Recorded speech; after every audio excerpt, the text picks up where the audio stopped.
Good evening, Zimbabwe. This is Studio 7 Live Talk coming to you live from the Voice of America in Washington, D.C. Although we are broadcasting from our homes, I'm your host, Sithandegile Mhlanga.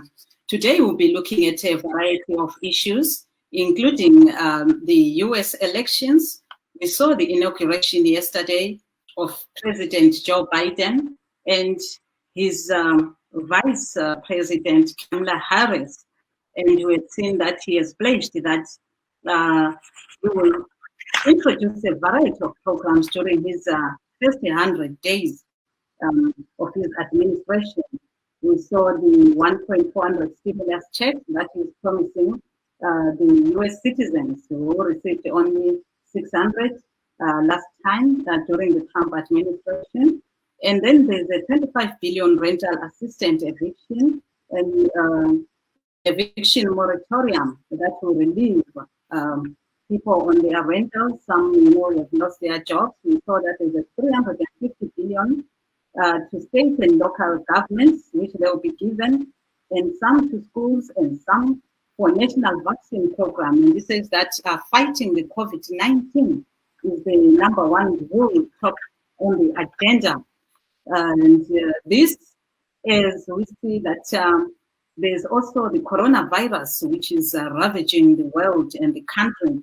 And we're talking of in Zimbabwe, we've seen that there are 733 new cases, all local, and 54 deaths in the past 24 hours alone, bringing the total number to 29,408 cases, 879 deaths. And Harare is leading with 242 cases and 26 deaths. And we have seen that the Deputy Minister of Health, Dr. Mangwiro, is saying people with underlying conditions such as asthma, high blood pressure, diabetes, and obesity, and heart problems are at high risk because their immune system is not at peak level.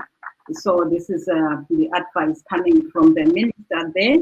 And we have seen that people are still going about in most places saying that they have to find water to drink, they have to find other, they have to make ends meet, they have to fend for their families. So it's not practical that they just sit at home without any government backup plan that they can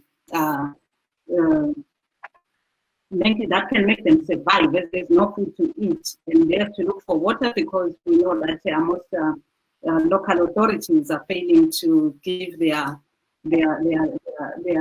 residents enough water, so people have to go and queue up in the boreholes and so forth.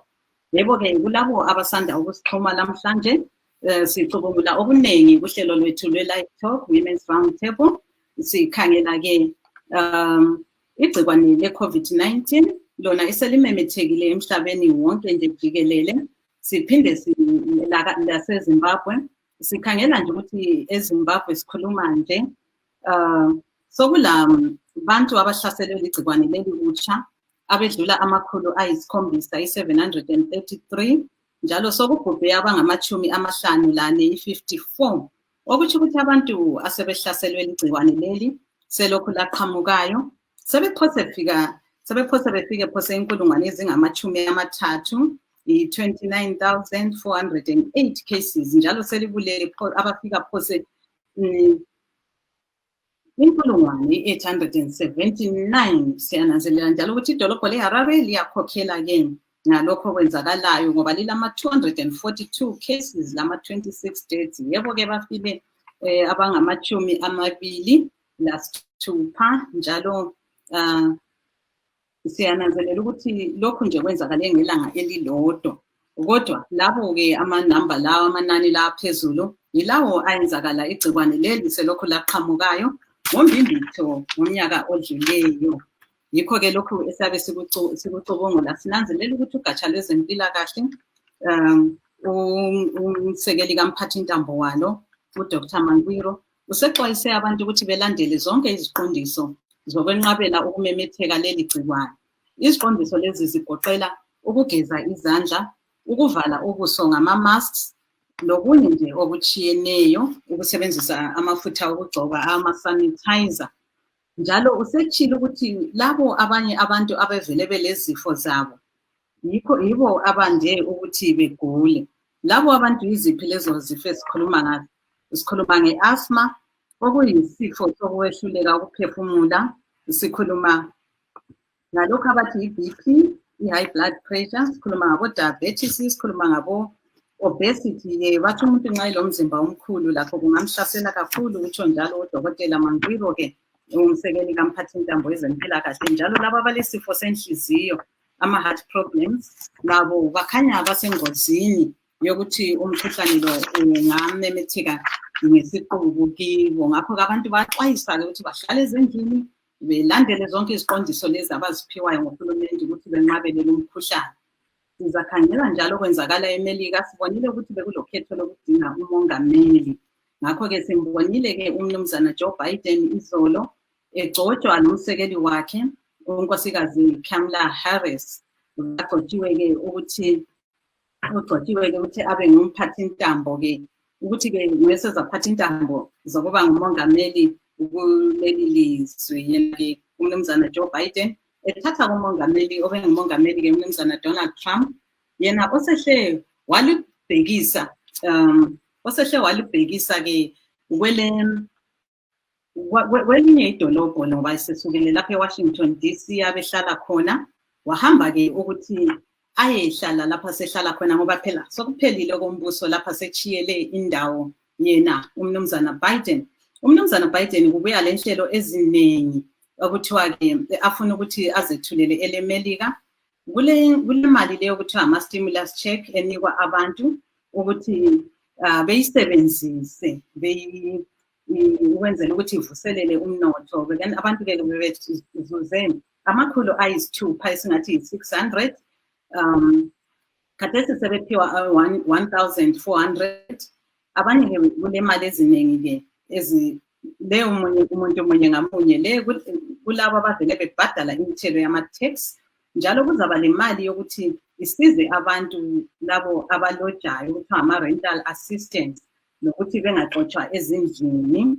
Njalo ikhona ezaphiwa esingathi ngama-local government, ama-council, izikolo, loyinye nje ezasetshenziswa kumithi yama-vaccine. Ngakho-ke yikho-ke athi uza kwenza-ke umongameli Donald Trump engangena embusweni.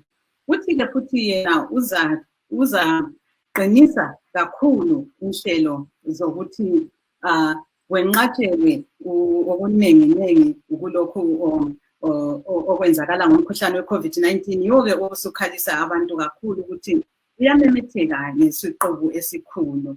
Ngakho-ke yikho-ke esiyabe sikukhangela-ke namhlanje-ke sixoxa lapha silomunye wami uMavelasi sebuya-ke lapha la ukuthi aiwa nawo vachangobva kupinda muchirongwa tinokuchingamidzai nemufaro. Ini ndini Marvelous Mhlanganyahuye, tinotenda star ndiri muno muWashington DC. Umonatsi tiri kutarisa zvakawanda zviri kubuda pamusoro pedenda reCovid-19 uye zvakare pamusoro pezvatakaona zvichiitika imo muno muAmerica nezuro patakaona vaJoe Biden vemademocrats vachigadzwa semutungamiri mutsva wenyika yeAmerica.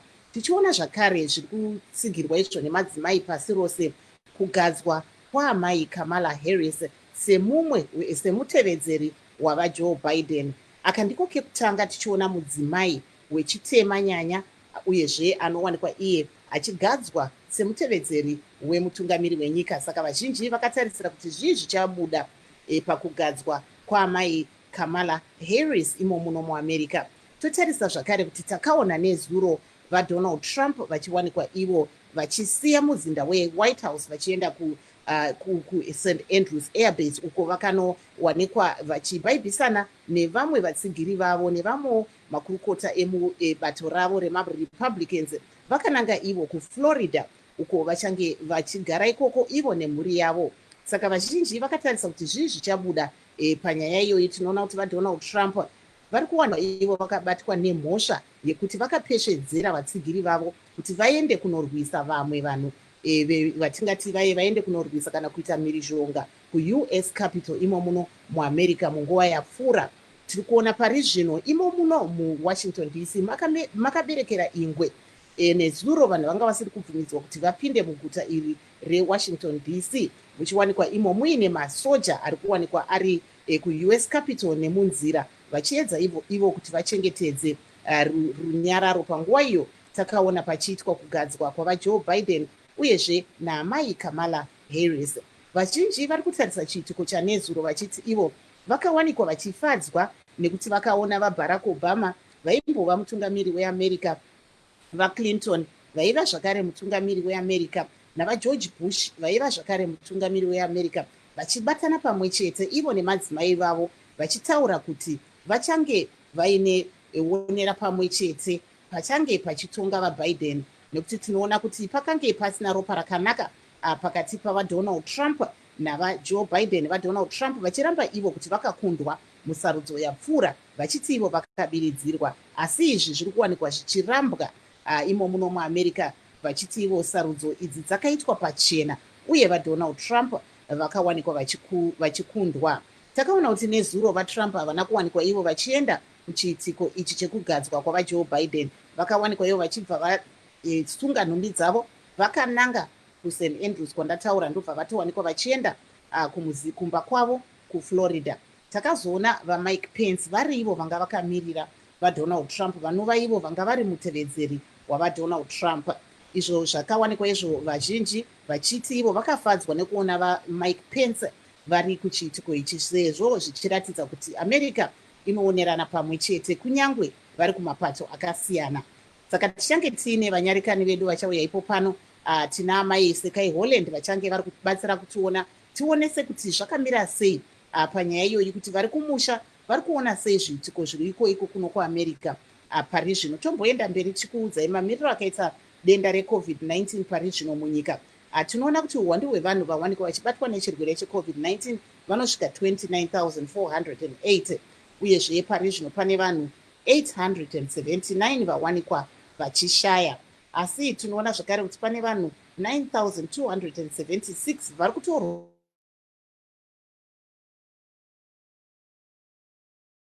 nezuro vachiwanikwa ivo vachisaina avanoti ivo maexecutive orders, anoreva kuti zvimwe zvinhu zvanga zvisisiri kuitwa navaTrump ivo vachawanikwa ivo vachizvidzoswa kuti zviwanikwe zvichiitwa, senyaya yekurwisa chirwere icho cheCovid-19. Totarisa zvakare rubatsiro zvichange ruchipiwa kuvanhu panyaya yemamiriro akaita upfumi hwemunyika muno nezvimwewo zvakadai sekudzokera kuWorld Health Organization neParis Climate Change Agreement. Vati ivo vatotanga kugadzirisa hwaro uyu, uyezve nenyaya yekuti iyo nyaya yeimmigration kana kuti yevapoteri imo muno muAmerica ndo zvimwe zvavari kuti ivo vachingotanga basa varikuda kuti vaone vachigadzirira kuti zvinhu zviwanikwe izvo zvichifamba zvakanaka. Takaona zvakare amai Kamala Harris vachiita basa ravo rekutanga vakatowanikwa vachienda kuCongress ikoko kuUS Capitol vachiwanikwa ivo vachitoresa mhiko mamwe maseneta matsva emubato ravo remademocrats vakawanikwa vachikunda musarudzo dzekuGeorgia nekumwewo. Star. Yes, Mal, we have our first guest, and you can fire up your first question and I'll bring it up. Yes, you can go ahead. Tinoshuvira kuti tava neguest yedu amai Sekai Holland. I'm not sure, Star, if you have our guest on that side. Amai Sekai Holland. Yes, we have it. It's coming up shortly.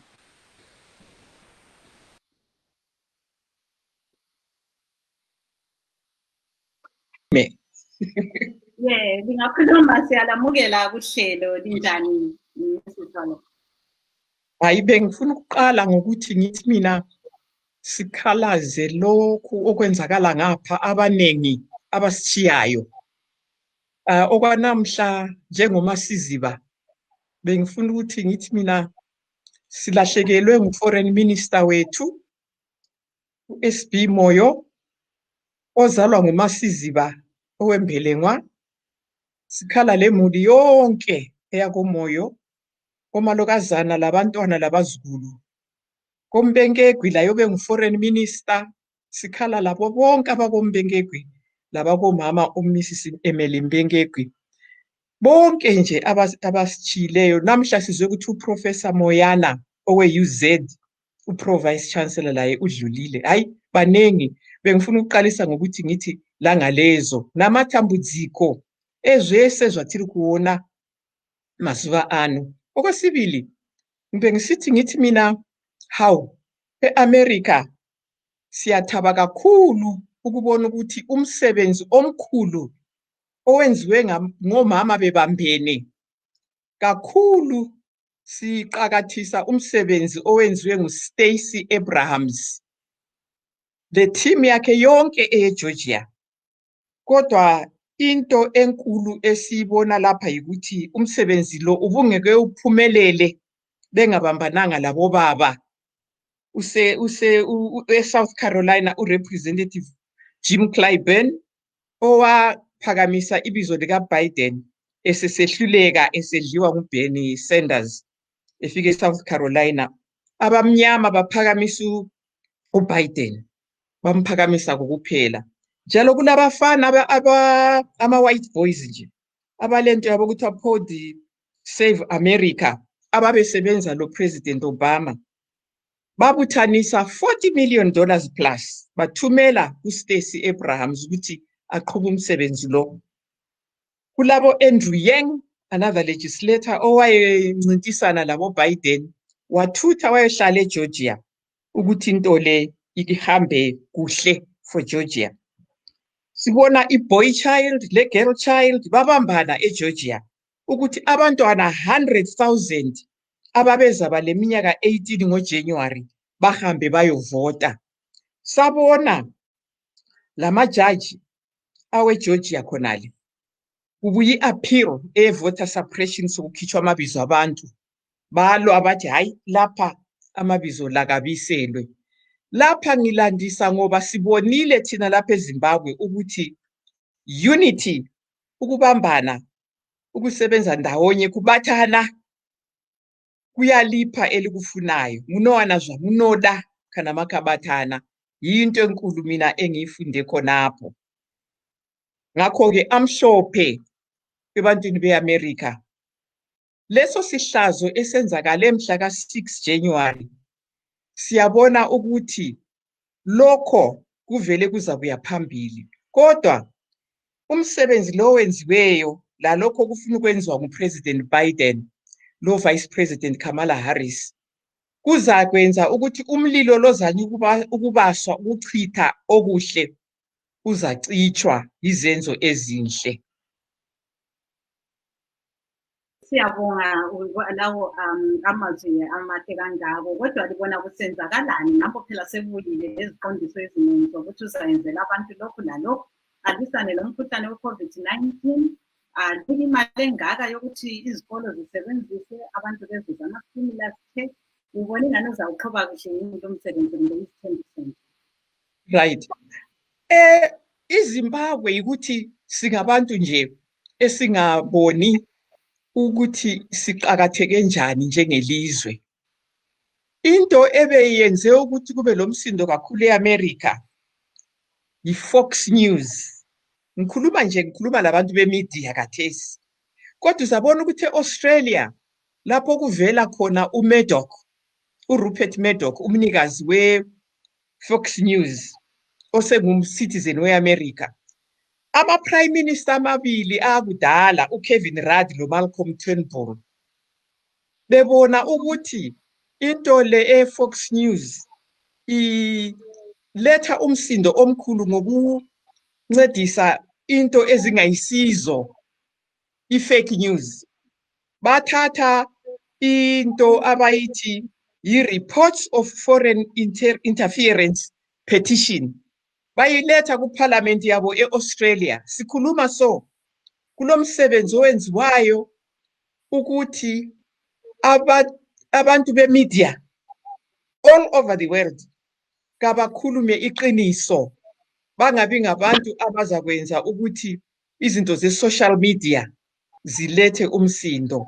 Ngikhuluma lokho ngoba kuqakathekile ukuthi lani kuStudio 7 sikhangelane leZimbabwe libonisane ukuthi into ezenzakala ngapha eZimbabwe zizakhulunywa njani ukuthi ingqubekela phambili lapha eZimbabwe ibenhle emuntwini wonke abantu bebambene, ngoba eZimbabwe umkhuhlane okhona siyakhuluma kakhulu into ezinengi, omunye lomunye khuluma yedwa, singahlangani ukuzwisisa ukuthi into zonke lezi ezisihluphayo sizilungisa njani sindawonye lapha eZimbabwe lalani lina elikudiaspora. Abantu beZimbabwe ngabantu abafundileyo kakhulu, abalezipho ezinengi kakhulu. Kuqakathekile ukuthi siqalise ukubambana khona lapha ekhaya lalabo abakudiaspora, sibonisane ukuthi iqiniso lingaphi, ukuthi sibumbe ilizwe lethu liye phambili. So ngithi mina ububuza ukuthi uBiden uza kwanelisa na ukwenza izinto lezi. Ngithi ye, ngoba kulamanye amazwe abonayo ukuthi kwaba emazweni abo kule mikhuhlane engeniswa eAmerica efanele ukuthi ikhitshwe. Ngipha nje uKevin Rudd loMalcolm Turnbull bengicela ukuthi ikhampeni yabo liyikhangile, ngoba ikhampeni enkulu kakhulu ezaletha imithetho ezabamba oZuderberg ngale le WhatsApp zabo ku social media lapho isizwa khona kuthiwa uTrump usekhitshiwe. Kodwa lokho kakuncedi, ngoba ukucindezela amazwi abantu kuyenza ukuthi impethu zande. Kodwa nxa ilanga lifakwa empethwini ziyafa. Yikho okuzanywa ngama-prime minister lawa, former prime ministers awe-Australia. Okunye futhi okuzakwenza ukuthi izinto zihambe kuhle yikuthi umoya lowana okuzondana ukuthi abantu abamnyama babe yizigqili bafana ukuhlala njalo. uBiden usethe ngilento ezine engifuna ukuzisebenza. Hayi mina ngadana ukuthi i-racial justice ku-number 4, kodwa hayi isikhona ku-agenda. Kutsho ukuthi laba abantu abasebenze engibabalileyo bebambene, hayi sebezasebenza nzima ukubona ukuthi abantu babonisane ukuthi simunye. Ngesishona bathi thiri humwe, ngesikhiwa bathi we are one. Eyiwo amakhiwa asitshela ukuthi imvelo yomuntu wonke umhlaba wonke jikelele ise-Afrika. Thina lapha eZimbabwe basitshela ukuthi singabanye abantu bakuqala 300 years ago. Abantu basebeqalisa ukuphuma eAfrika 70,000 years ago. Nxa thina abantu abamnyama singalibamba lelo lizwi, yithi esizaqala ukubambana lapha lokubonisana ukuthi umuntu wonke ngumuntu munye. Hayi kuyezwakala, kuhle-ke libambe khonapho-ke ecingweni lingasuki, uzabuya-ke uMarvelous la ezoxoxa lani ngezinye indima. Yebo-ke simzwile lapho-ke unkosikazi Sky Holland, abaningi ithemba liyamkhumbula-ke wake waba ngumphathintambo kahulumende kona ngezokuhlelana lokunye nje yakuneningi izifunda ayelazo. Yebo Marvelous, usungaxoxa layo unkosikazi Holland. Thank you, Desta. Welcome to the program, Amayi Sekai Holland. I'm so glad that you were able to come, especially now that we've got good news, big news coming out of America, where we're seeing the first female VP who also happens to be a woman of color. So we want to hear from our expert here, Mrs. Sekai Holland, what that means for women, especially across the world. Just, you know, in Shona, kuti munoona sei kuti zvinorevei izvi zvakaitika iko kuno kuAmerica, kuti takaona amai Kamala Harris vanova ivo mudzimai wechitema vachiwanikwa ivo vachidomwa semutevedzeri womutungamiri wenyika yeAmerica vaJoe Biden nezuro.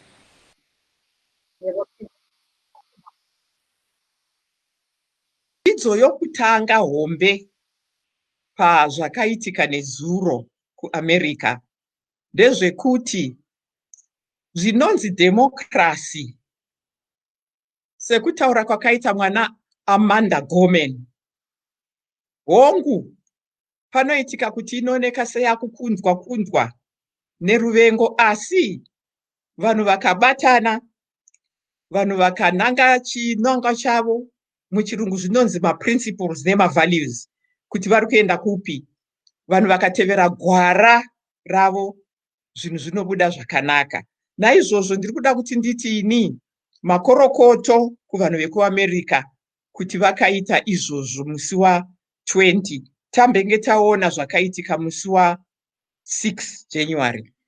So kuona kwangu dzidzo guru ratinofanira kunzwisisa apa, ndambotaura Kamala Harris kuti ave vice president, Stacey Abrams tinoshandisa kachishona chemuno kuti tiwirirane kuti tiri kuti chii, akadyiwa as the governor candidate, adyiwa, haana kuenda achitaura zveruvengo zvokupopota, akagara pasi akaiputira foja nyaya yake, akaona kuti bodo ngatigadzire masystems ekuti pasava voter suppression. Zvinhu zvinoitika kuAmerica zvakaoma pakudzvinyirira vanhu vatema kuti vavhote. Izvozvo ini ndakazozviona chaizvo chaizvo paizvi zvanga zvakuitika kuGeorgia. Stacey Brown akanangana nekuti ngatigadzirirei systems dzevoting tibvise voter suppression. Kune zvinhu 9 zvinoitwa kuGeorgia kuti vanhu vatema vasauya kuzovhota. Akati tiri kuda kuzvibvisa zvese izvi. Akazowana rubatsiro nokuti Jim Clyburn wekuSouth Carolina akauya akapindawo kuti takuisa Biden. Asi Biden vakamuti tiri kuda kuti uise mukadzi wechitema kana tichikusapota iwe. Iye Biden anga akudyiwa naBernie Sanders. Kwakazouya vakomana vechirungu vanozviti Pod Save America, vanga vachishanda naBiden naObama, vari 4. Vakacollecta something like more than $45 million. Vakatumira kuna Stacey Brown, zvaiitwa nevanhu vakawanda, vakati mari iyo ita program yako. Kukazouya vanhu vakaita saAndrew Yang, anga ari also a presidential candidate, a migrant from Taiwan. Nomudzimai wake vakabva kumba yavo yakanaka chaizvo kuCalifornia vakanogara kuGeorgia vachibatsira Stacey. Kwakauya the boy child and the girl child vakapinda muzvikoro naStacey Abrams vachitsvaka 100,000 vana vanga vachizoita 18 years in January vakanovavhotesa. Teamwork yekuAmerica ndiyo yavapo yadzidzisa munhu wese kuti ivavo vanhu vakadzvinyirirwa zvikuru vakatora kukundwa kwavaita vachironga on principles and values, vachironga pagwara, zvinhu zvinobva zvanaka, zvakanaka zvoindira mberi. Marvelous. So kuona kwangu kuno kuZimbabwe 58% is women. Maorganizations women muZimbabwe akatanga muna 1938. Mai Helen Mangwende vachiita maclubs. Kukazouya muma50s vana mai Hove, my mother vachiitazve radio homecraft clubs vachishanda namai Mangwende. Zvikasimudzira nyika zvikuru. Tikapinda manje mumaclubs up to tichigazetiwa isu, madzimai akaita basa guru zvikuru. Ini sokuona kwangu program yatakuita yeZimbabwe Peace Building Initiative neZimbabwe Women in Politics and Peace Building, taona kuti tibatanidzane semadzimai, ngativei vanhu vanoona kuti muchindevere vanhu vanoti abantu bayaxoxisana, kwakiwa ngomlomo uiswa ngomlomo. Muchishona vanhu vanotaurirana. Semadzimai echikuru, Marvelous, I turned 78 2 weeks ago.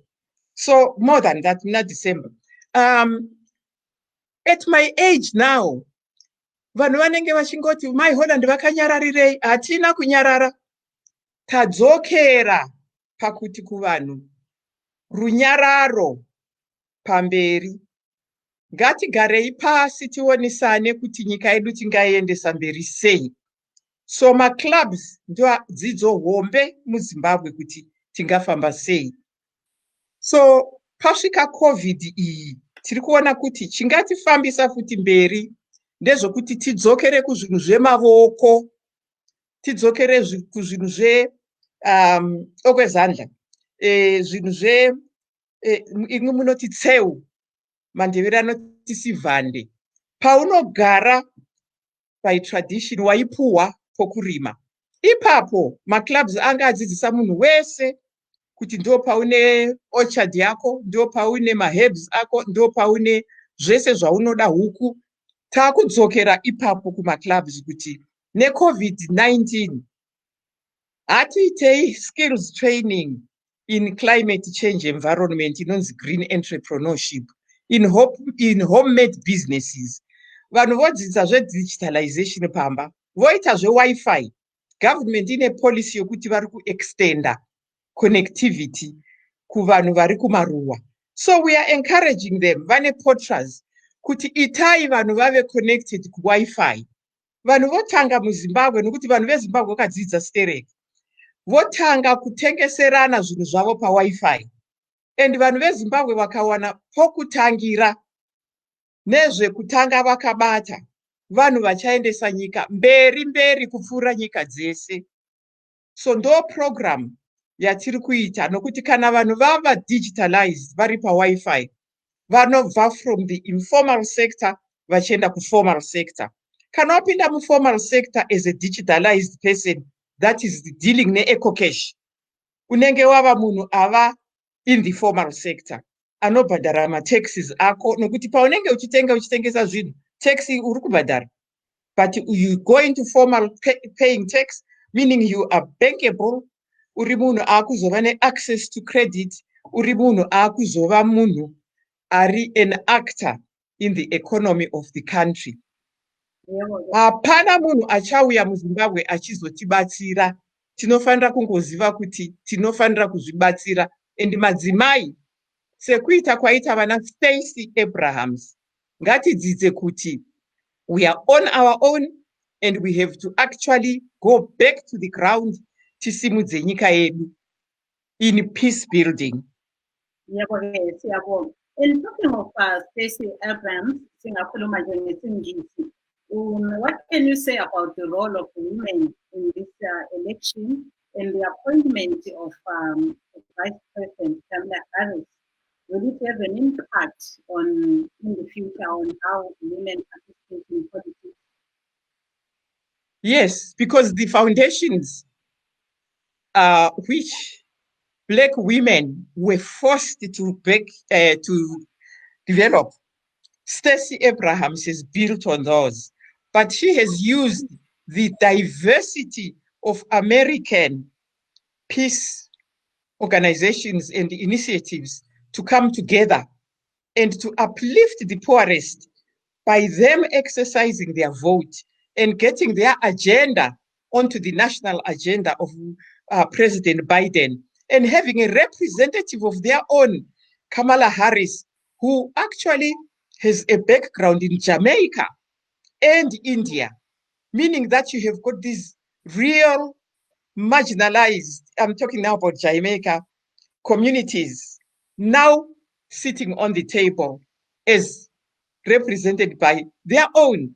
And India, one of the biggest democracies, now talking on the table in America. Yes, it will make a big difference. Let us not, as women, fall into the academic space where men just talk because it's nice to talk without looking at the facts. The United States of America matters because they recognize that they are building a society which is not perfect. And Amanda Gorman told us in her poem when she read that they were actually building towards a society that is inclusive, that embraces diversity. Now, I wanted to make a point here about where we are as the Zimbabwe Peace Building Initiative. In Zimbabwe, there is a big gap now between the boy child and the girl child. So we have launched at the University of Zimbabwe, and I'm very sorry that today, the person who gave the vote of thanks when we launched the Boy Child Project at UZ in October 2019 with Helen Clark, Honorable Helen Clark, she was visiting, and we launched the Boy Child as the Zimbabwe Peace Building Initiative with 8 other civil society organizations.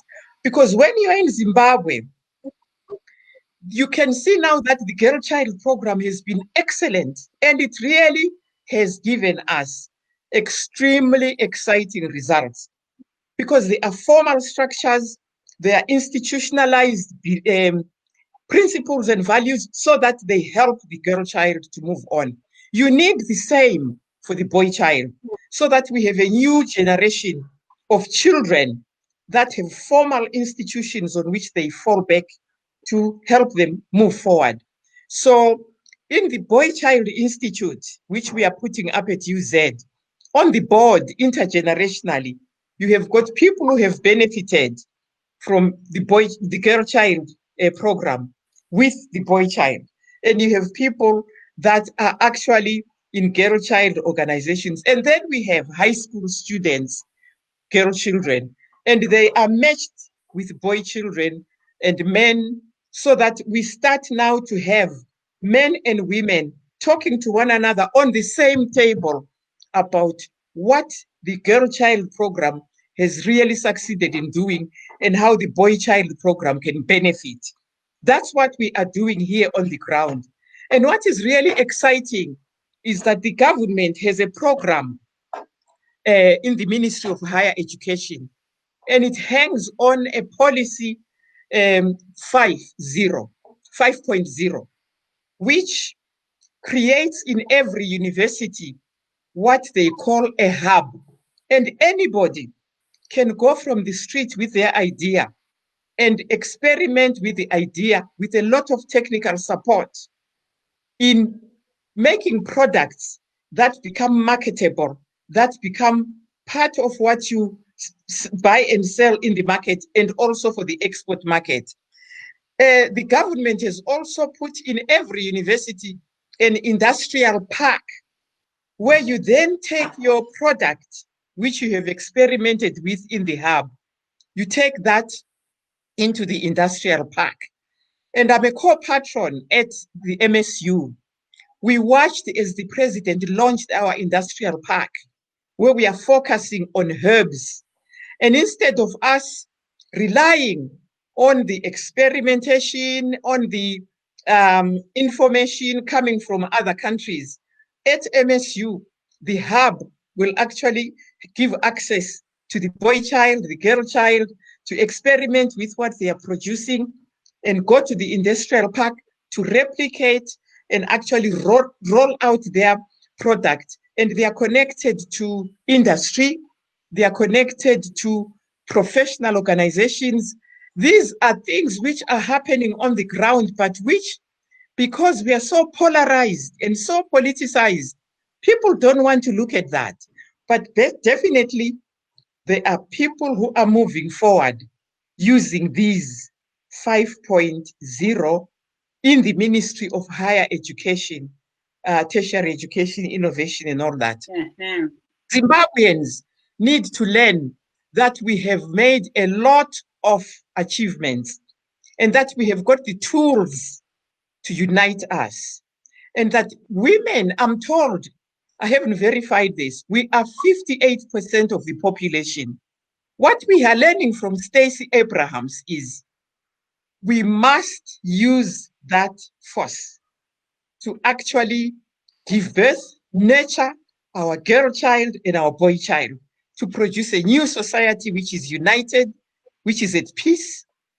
As you know, we can't have peace unless we have justice. So peace building forces us to look at justice matters and address them with development, because you cannot talk to people that are hungry and have no means of where to start from. When you talk to grassroots women, they say in Shona, andina pokutangira, angila lapha engaqalisa khona, I don't have anywhere to begin. And we, through the clubs, make women realize that if you have a place where you plow, this time there's been a lot of rain. There's also a program called Fumbudza, a government one. You access that. There are a lot of ways of beginning if people are working together. But if you are competing against each other, those spaces are closed and they divide us. Yebo-ke, iyezwakala. Libambe khonapho-ke ngilethe umuntu wami lapha la axoxe lani. Sizabuyela njalo kini lapho esizacela khona ukuthi singaxoxa lithathele njalo lokho lokuthikeyo ngolimi lwesiNdebele ukuthi kuthoni kwabesifazana lo. Yes, it's a very interesting view there from Mai Sikai Holland. Asi rigendenderere mberi ndichibvunza amai Holland kuti munoona remangwana revasikana pasi rose nemadzimai rakamira sei tichitarisa nyaya iyoyi yekuti taona amai Kamala Harris uyezve muchitaura imwe kuti vakabatsirwa naStacey Abrams munyaya yekutsvaga rutsigiro rwokuti tizoona ivo mademocrats vanotungamirwa navaJoe Biden vachikunda. Munoona remangwana remadzimai nevanasikana, the girl child, rakamira sei?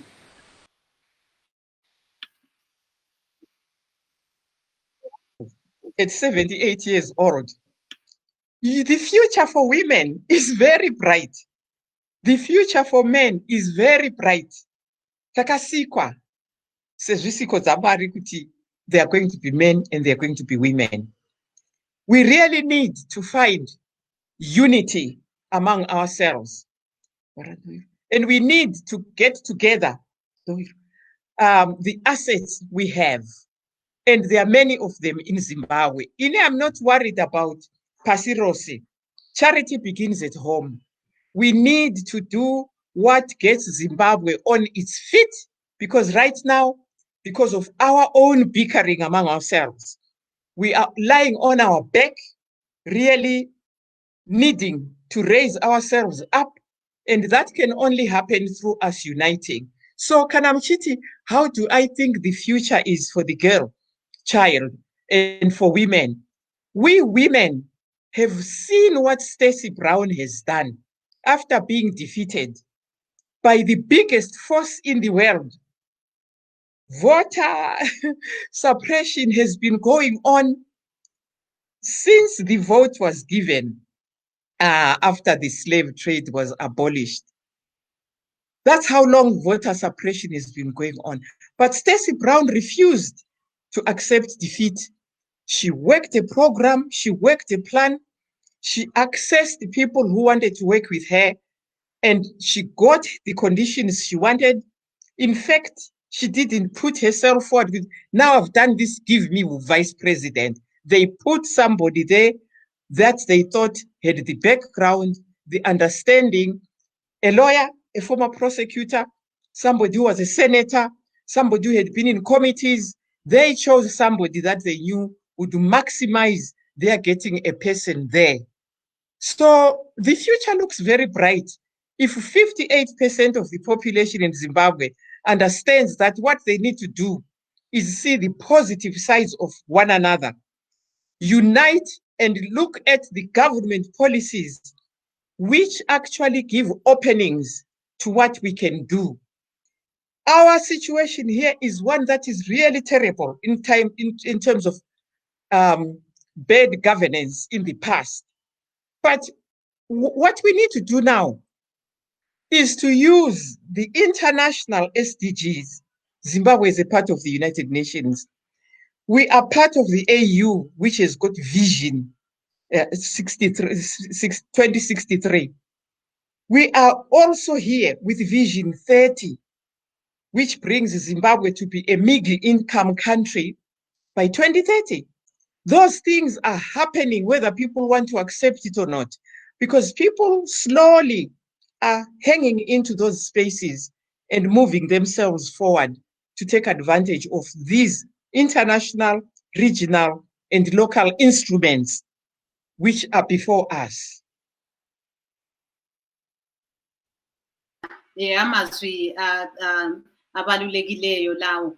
Yes, uke wakhuluma njalo ngolimi lesiNgisi ukuthi abesifazana baphatheke kanjani ngokhetho lutshona ukhetho impomela yalo kwabesifazana. Ungathini ngalokhu sesiqhathanisa leZimbabwe ukuthi siyabona yini abesifazana labo besiba sezikhundleni ezikhulu kumbe njengoba eZimbabwe sokwake kwaba lomsekeli kamongameli ongowesifazana bengabe bephambili yini kuleli Melika? Nxa likhangelisisa lina ama-statistics aphumayo, i-Afrika iphambili kumazwe amaningi in terms of abafazi ezikhundleni.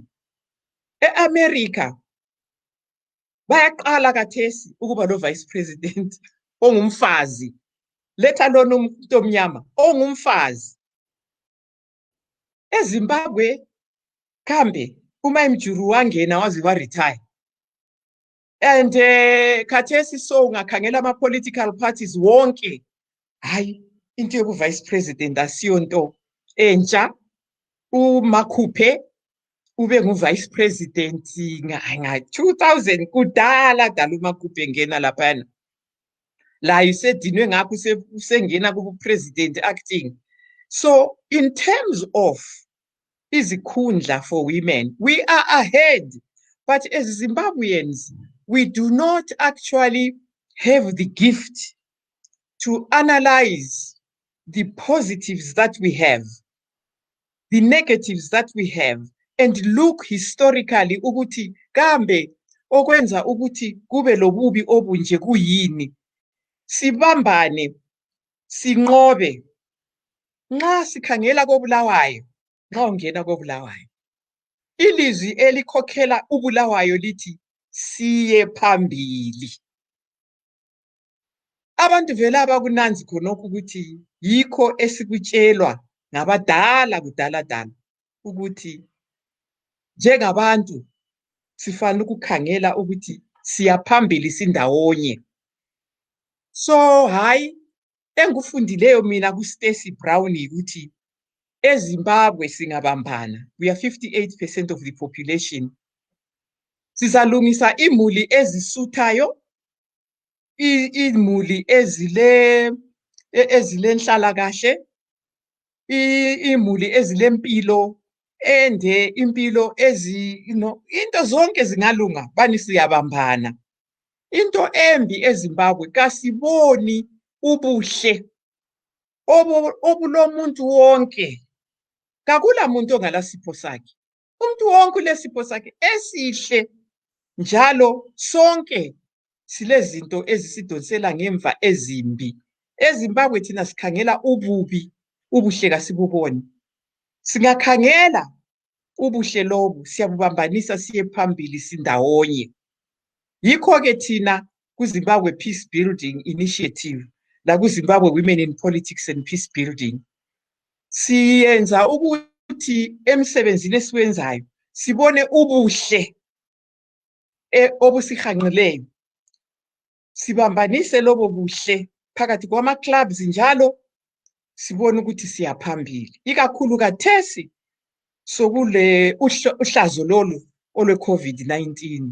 Kuqakathekile ukuthi sibambane njengabantu, njengabomama.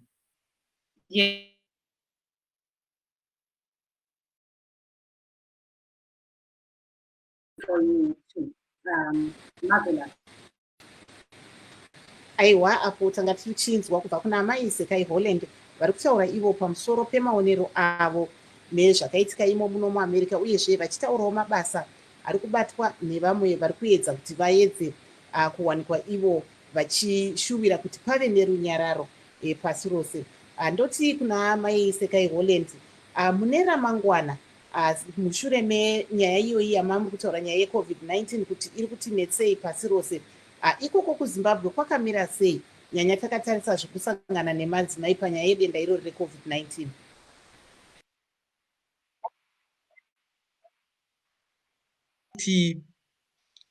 Tinenge vanhu vasina chipo inonzi communication, kutaurirana, information kuti ifambe vanhu vave nayo. Izvi zviripo kuti hurumende ine zvinhu zvakawanda zvairi kuita, but kuti shoko ribve ikoko richipinda muvanhu zvinenge zvinonetsa. So kune also kuti imomo muma-NGO pane vanowana rubatsiro kuti vanhu vachi isu tiri kuziva kuti zvinhu zvakamira zvakadai, ngazvifambe zvakadai, tinenge tine problem. Tinonetseka zvikuru kuti tipanane information yekuti tibatsirikane.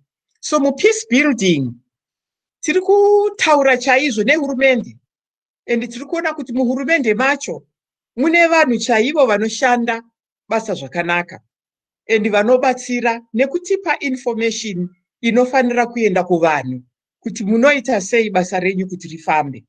Asi kachinhu chihombe chinonetsa ndo chinonzi ma-networks ezvinhu ma-social networks, kuti vanhu vawane zviwanikwa, vawane pokutangira. Like ndanga ndichiti kuvamwe vangu Women's Coalition, kune vazhinji vedu vari muma-NGO vari kurwara vari kudzimba neCovid, vari kufirwa, but isu tega kuti titi now tichanodhilivha chikafu kwaningi, tichaendesa mapedzi kwaningi, ndandichibvunza kuti tinoita sei kuti zvivepo tiri isu tiri kungoita tega, tongoona kuti as frontline responders vanhu vecivil society vabatsirika.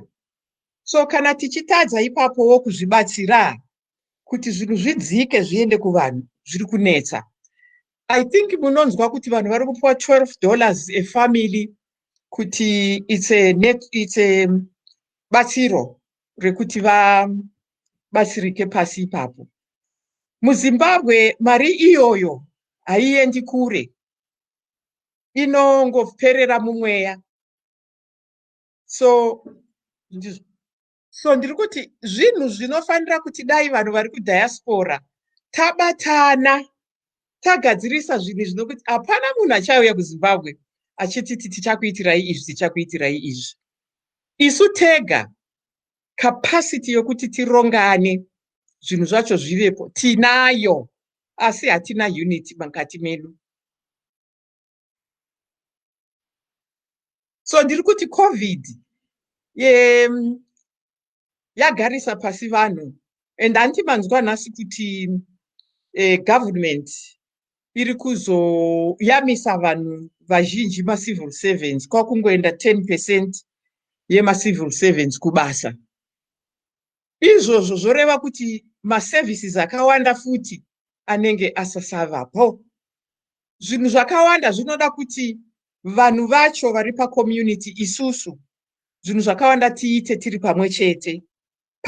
Pa-street chaipo panofanira kuva nema-street committees. Ndofunga akawanda aripo, but tofanira kuwasimbisa tichibatsirana nevanhu vari kudiaspora vanobva muma-streets iwayo kana vane hama muma-streets iwayo. Handizivi kuti zvandiri kutaura zvinonzwika here. Yebo-ke tihambe khonapho sizabuya kini njalo nkosikazi Khayibona. Aiwa, zvamanga muri kutaura zvanga zviri kunzwika zvakanaka chaizvo. Uyezve tinoshuvira kuti tichange tiinemi zvakare mune zvimwe zvirongwa zvedu, asi motipawo mazwi enyu ekupedzisira pamusoro pehwaro huri kuitwa nesangano ramuri kushandira panyaya yekuchengetedza runyararo.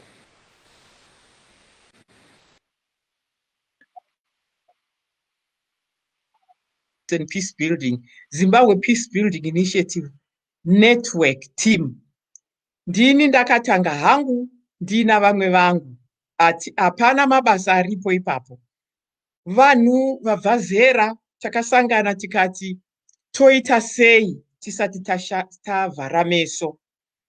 So zvatiri kuona ndezvekuti charity begins at home. Isu hatinei nezvinhu zviri kuitika muSADC, zviri kuitika muAU. Tinotora institutional frameworks dzabvumirwa kuSADC, dzabvumirwa kuAU, dzabvumiranwa kuAUN, tichishandisa pagrassroots, kuti vanhu vari pagrassroots vave noruzivo rwokuti vanozvibatsira sei vari ipapo. vanhu vezimbabwe vanhu vagara vachizviriritira, asi pane zvakawanda zvazoitika umu kuti pasava nekufambira mberi kwakakwana. And zvaitwa neCovid zvaita kuti tipinde manje mucyber space. Tawana manje kuti Zimbabwe ine infrastructure of cyber space yakakwana, asi ruzivo kuti zvinoshandiswa sei hazvisi kusvika pagrassroots. So zvinhu zvakaita kuti tine portals ine maprogramu ekuti vari kuti vanhu vari kumaruwa, vari kuzvikoro zviri kure vave neconnectivity nemaselfoni avo nezvese zviripo. Zvinhu zvatisingazivi, but kana taziva, kana tosangana navanhu vacho, vanhu vanobatsira zvikuru. Zvinonetsa ndezvokuti munyika yedu tine boboto. Tiri kungoti kumunhu wese, tese tine bundu mumwoyo, asi ngatiisei Zimbabwe mberi, tibatane, tiise ruzivo rwedu pamwe chete, tione kuti tinoendera mberi. Izvozvo tiri kuzvitaura kuhurumende yedu, madepartments akasiyana tinoshanda nawo. Tine MOU naresident minister wemuno muHarare, nekuti ndimo mune maprogramu edu akawanda. Tinofanira kuva nemamwe ma-MOU nemaresident minister emaprovince ese kuti basa redu rifambe. Basa redu nderemadzimai nevana vavo, the girl child and the boy child, kuti vaone kuti vanozviriritira, kuti vawane a new economy pagrassroots inoita kuti nzvimbo dunhu nedunhu rive nesimba rokuindira mberi. So mashoko angu ekupedzisira ndeekungoti maZimbabweans ngatibatanei. We have more in common than what divides us. Tiri vanhu vabva musociety ine rudo, singabantu abanotando abantu beZimbabwe. Sivela kachana ngento ekuthi abantu bayalwisana. At the end of every fight, there are people who sit down and come to peace agreements. Lokho sifuna ukuthi sikuzwisise sisonke ukuthi kuqalisa phansi kakuqalisi phezulu. Into yokuthi sixoxisane. Hayi, siyabonga ke amazwi lawo amqoka, amazwi okuxwayisa asigqibela uhlelo lethu lwanamhlanje. Sibonga ke unkosikazi Ekhaya Holland lathi lapha kuhlelo kutshengisa ubungcwethi obukhulu ngokwenzakala lapha eMelika, ukuqhutshwa kwesithethe nokwenzakala kwezinto. Aiwa, we would like to thank our guest, Amayise Ekhaya Holland, who came in there to just, weigh in on the situation here in America and worldwide after the swearing in, and also of the first multiracial or, a black woman as a VP for America. And also she was talking about the COVID situation in Zimbabwe and the issue of the girl child. So we'd like to thank her for that, for stepping in and just giving us her role. Yes, and she's aiding, and the boy child too. And the boy child as well. Yes, Marvin, she has a very in-depth knowledge of all those issues. I think Oliver Lisa City has given any dialogue. And I'm Marvelous Mtanganya. We are in Washington saying have a very good evening. Bye-bye.